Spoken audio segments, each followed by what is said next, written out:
Hi everyone, welcome to another episode of the Caregiver and Spoonie podcast. I'm your host, Jordan Banderas. But before we get started, don't forget to subscribe so you don't miss any episodes of the podcast. And also thank you for all your emails, your support, your feedback, especially your feedback and also your stories, because thanks to you guys, I've been able to improve the podcast a little bit, and it's gonna grow even more. Thank you for that, and that's pretty much what I appreciate about your feedback. It doesn't matter what kind of feedback. Sometimes it's bad feedback, sometimes it's good, but I still love it because feedback is feedback, and that will help me grow. So let's get into today's episode, shall we? On today's episode, I wanted to talk about how to include family and friends into your support group. Now, this is very, very important because a lot of the times when you're a Spoonie, you're gonna spend a lot of time with your family and very close friends, like your closest friends. But the problem is that sometimes your family and even your closest friends don't really understand what you're going through.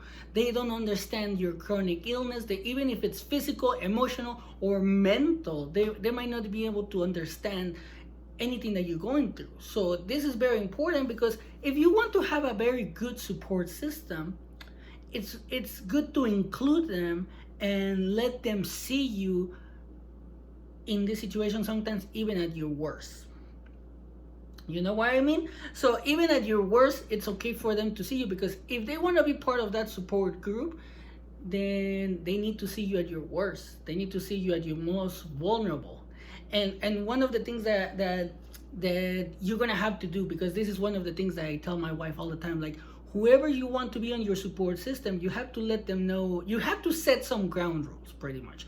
You have to ask them, hey, do you want to be a part of my support group? If the person says yes, great. If the person says no, don't take offense. They have their own life. They have all their stuff going on. They're not, at least they're telling you, pretty much. At least they're telling you, like, yeah, I can't do that, you know? But if they're like, sure, I will help you whenever you need to talk, whenever you need a ride to the doctor or something like that, or if you need anything, just let me know, then that you have to let them know, hey, you know, there's gonna be times that I might need you to take me to the grocery, or even go get groceries for me, or something like that. You need to set their ground rules so they understand, like, okay, this is gonna be almost like not just I'm your friend, but I'm gonna help you. That's pretty much what it is. That's what we like that's something that I tell my wife all the time, like, whoever is gonna be on your support group, you have to let them know this, because if they don't know, they might be like, oh, I just need to be there for you, but I don't really have to do anything. No, when you're in a support group, you have to do more than just being a friend. You have to do way more, okay? Just so you understand. Now, one of the most important things that you have to do as the Spoonie, in order for you to include your family and your friends into your support group, is that you have to be open. You have to be extremely open, actually. You have to let them see you, and you have to tell them how you feel. Like, you pretty much don't have to mask the pain. Don't mask the pain, don't mask the suffering. Let them see it like that. Be open to tell them, you know, like, hey, I'm in pain. I know that you wanted to go to the lake to go paddleboarding or wherever, but you know what? I can't do that today. I really can't. Or if I go, I'm just gonna sit in the chair and I can't really move. But is that okay? That you have to be open like that. Don't take offense if they say no. You know what? Take it easy. Like, that's still fine. They care about you because they're part of your support system, you know? So you have to be that open, because the thing is that your friends and family might not be with you all the time, so they don't see the suffering. They might not understand the suffering that you're going through. Like, they might not be able to understand, like, the illness, like I mentioned. Like in my example, one of the things that happened after my wife got ill with all the depression and everything, like, when I met her, she already had depression, but after she had a mental breakdown, obviously it gets worse. I didn't understand depression or anxiety or mental health issues at all. I know that I had them, but I was trying to mask them. So one of the things that happens in this type of situations when you have to be open is that, for example, with my wife, I told her, like, you have to be open with me. You have to tell me exactly how you're feeling, what's going through your head, what's going through your body. And then all that she's able to tell me like that, she's that open with me. I understand, and when I see her in pain, I can just tell her, like, hey, are you okay? And she doesn't get offended or anything like that. She doesn't try to mask it anymore. She doesn't try to hide it anymore, which is very important, because now that I can actually see the pain on her and she's open with me to tell me, like, you know what, I'm in pain, then I can just be like, you know what, let me take care of you. I'm your caregiver. Let me take care of you. Let me make sure that you're okay. That's pretty much what I do in those type of situations. So that's why you have to be extremely open, so whoever is in your support group can decide how they're going to help you. Because if you're not open, the person might not be able to see or think what they need to do or what's the next step to help you.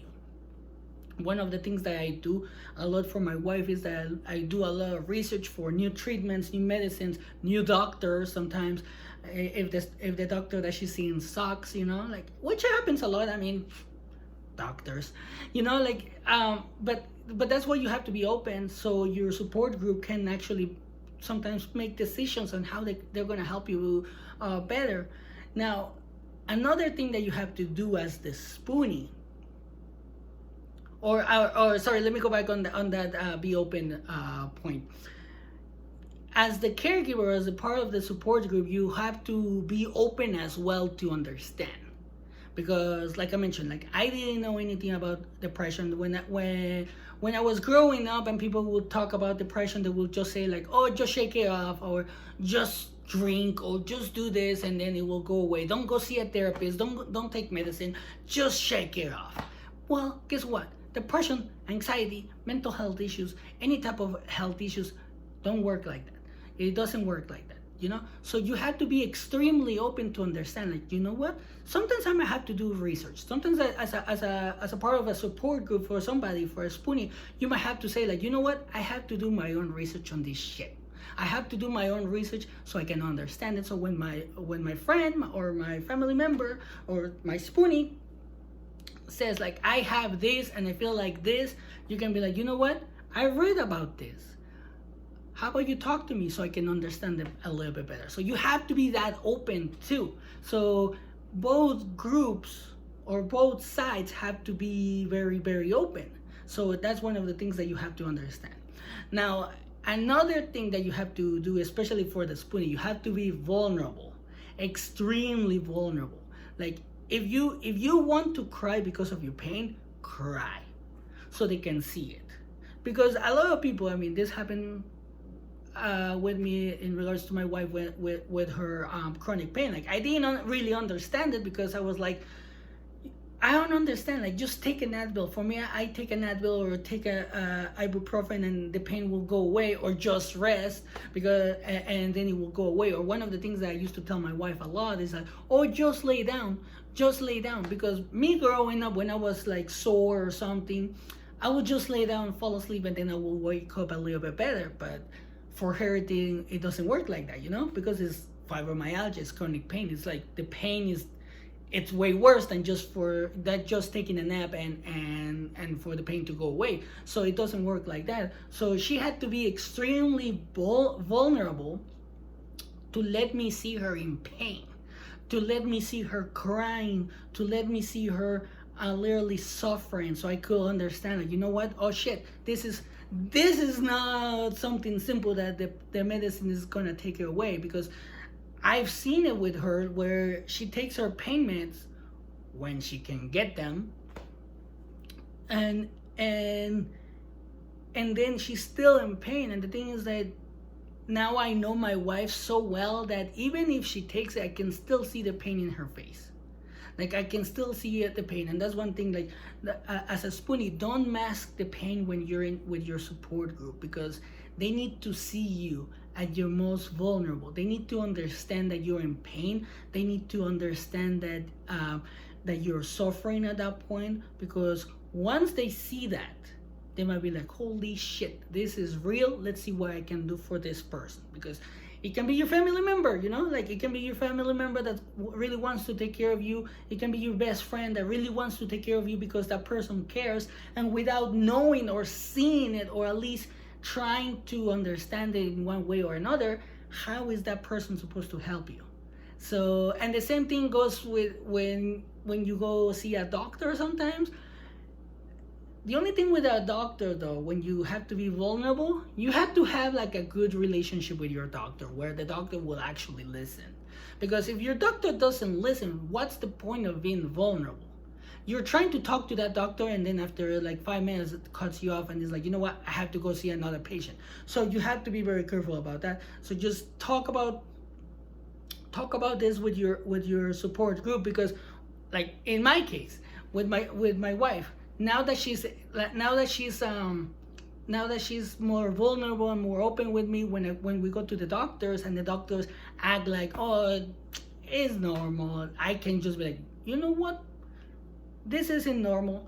I actually can stand up for my wife and be like, you know what, she's in pain. She can't even walk down the stairs because of her pain. Like, what are we going to do? And then when I give the doctors the research that I have found, they looked at me like, why are you doing this? You know, you're making me look bad. I'm like, I'm not making you look bad.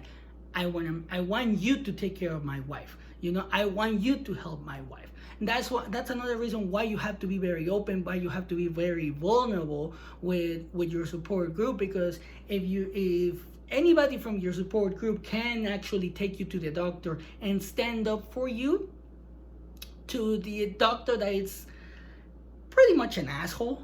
Sometimes you might have those type of doctors, you know, like your doctor is an asshole, and you have your support group with you, and they stand up for you, and they fight for you. That's gonna make you feel good. You will be like, you know what, they got my back, so I don't have to fight alone. And when you fight, and when you have a support group, you literally are not fighting alone. You have your people behind you that are gonna help you take care of yourself. They're gonna help you in whatever you need. Sometimes I've seen it where like the friends that have been forever, the friends that have been friends for like forever since childhood, they take care of each other when they're older, you know. And that's amazing. That's why you have to be open. That's why you have to be vulnerable. That's why you have to have a good support system, because in the end, it will help you, especially with the doctors. Again, I have a problem with doctors because sometimes they don't listen. And that's why I like to go to see the doctors with my wife, because when they see me, oh, they pay attention. Let me tell you, they pay attention. So that's why I like to go to I like to see the doctors with my wife, because they pay attention when I talk. Believe me, I make them. So that's one of the things that you should have as your support system. Somebody that's gonna be like, you know what, this Spoonie needs my help. I'm gonna put on my superhero shirt, and as you can see, I'm wearing Iron Man. So that's pretty much what I do for my wife. I put on my Iron Man suit and I go to battle for her. It doesn't matter who gets in my way.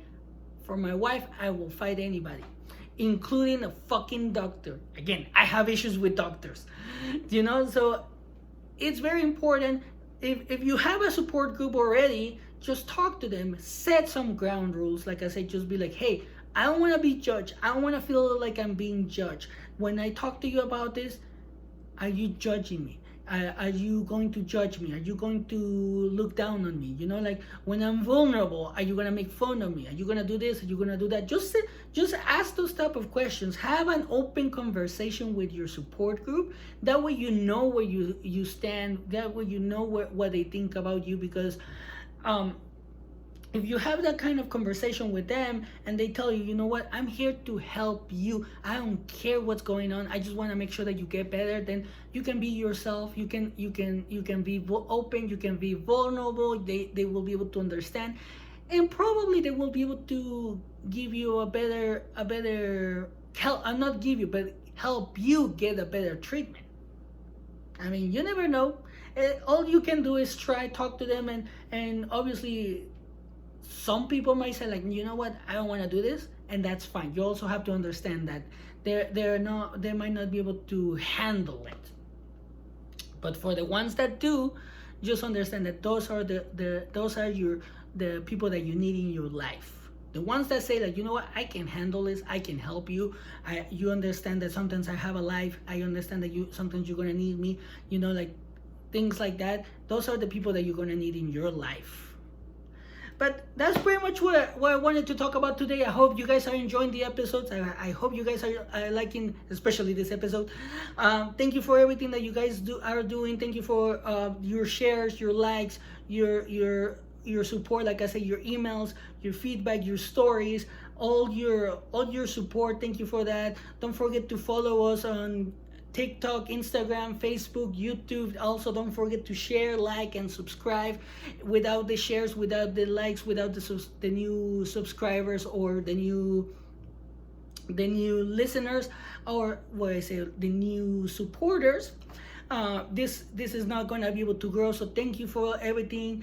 Thank you for making this a reality. Thank you for actually helping me spread the word about the community. Thank you for all the new followers, the new subscribers, the new supporters. Thank you for that. And as always, take care of yourself and have a great day.